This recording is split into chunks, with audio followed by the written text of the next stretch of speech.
വെള്ളാപ്പള്ളിയുടെ വർഗീയ പരാമർശത്തിനെതിരെ കോഴിക്കോട് മാൻഹോൾ ദുരന്തത്തിന്റെ നൌഷാദിന്റെ കുടുംബം. നൌഷാദിനെതിരായ വെള്ളാപ്പള്ളിയുടെ പ്രസ്താവന വേദനിപ്പിക്കുന്നതാണെന്ന് നൌഷാദിന്റെ ഉമ്മ. വെള്ളാപ്പള്ളിയുടെ പ്രതികരണം അനാവശ്യമായി പോയെന്നും നൌഷാദിന്റെ കുടുംബം പീപ്പിൾ ടിവിയോട് പ്രതികരിച്ചു. ജാതിയോ മതമോ ഒന്നും തന്നെ നോക്കാതെയാണ് മരണത്തിന്റെ തീച്ചൂളയിലേക്ക് നൌഷാദ് എന്ന ഓട്ടോ തൊഴിലാളി എടുത്തുചാടിയത്. മരണത്തിന്റെ വേദന കൺമുൻപിൽ നിന്നും പോലും മായാതെ നിൽക്കുമ്പോഴാണ് മതത്തിന്റെ പേര് പറഞ്ഞ് ഒരു മരണത്തെ വർഗീയവൽക്കരിക്കാൻ വെള്ളാപ്പള്ളിയെ പോലുള്ളവർ ശ്രമിക്കുന്നത്. രാഷ്ട്രീയ നാടകമോ വർഗീയതയോ ഒന്നും ആ വീട്ടിലെ ഇരുണ്ട മൂലയിൽ വേദന അടക്കിപ്പിടിച്ചിരിക്കുന്ന ആ ഉമ്മയ്ക്ക് അറിയില്ല. രക്ഷാപ്രവർത്തനത്തിനായി ചാടിയിറങ്ങുമ്പോൾ തന്റെ മകൻ ആരുടെയോ ജാതിയോ മതമോ നോക്കിയിരുന്നില്ല എന്നും ആ ഉമ്മ പറയുന്നു.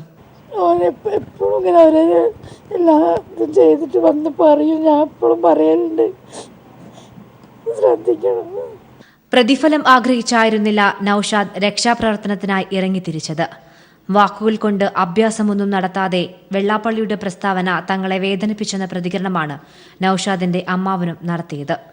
ഇങ്ങനെയൊക്കെ നൌഷാദ് മുസ്ലിം ആയതുകൊണ്ടാണ് കൊടുത്തത്, അല്ലെങ്കിൽ എല്ലാവരും തിരുവനന്തപുരത്തു നിന്ന് ഓടി വരുന്നുണ്ട്, അങ്ങനെയൊക്കെ പറയുമ്പോൾ ഒരു വിഷമമുണ്ട്. കാരണം ഒരു ജാതി നോക്കിയിട്ടല്ല നൌഷാദ് ഈ ഒരു കാര്യമോ അല്ലെങ്കിൽ ഇതിനു മുന്നേ പല കാര്യങ്ങളും ചെയ്തത്.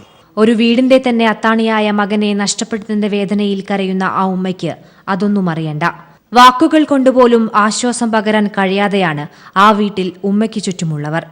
എങ്കിലും ധീരനായ ആ മനുഷ്യന്റെ സ്പർശമേറ്റതിന്റെ അഭിമാനമുണ്ട് അവിടെയുള്ള ഓരോ മണൽത്തരിക്കും. News bureau, Kozhikode.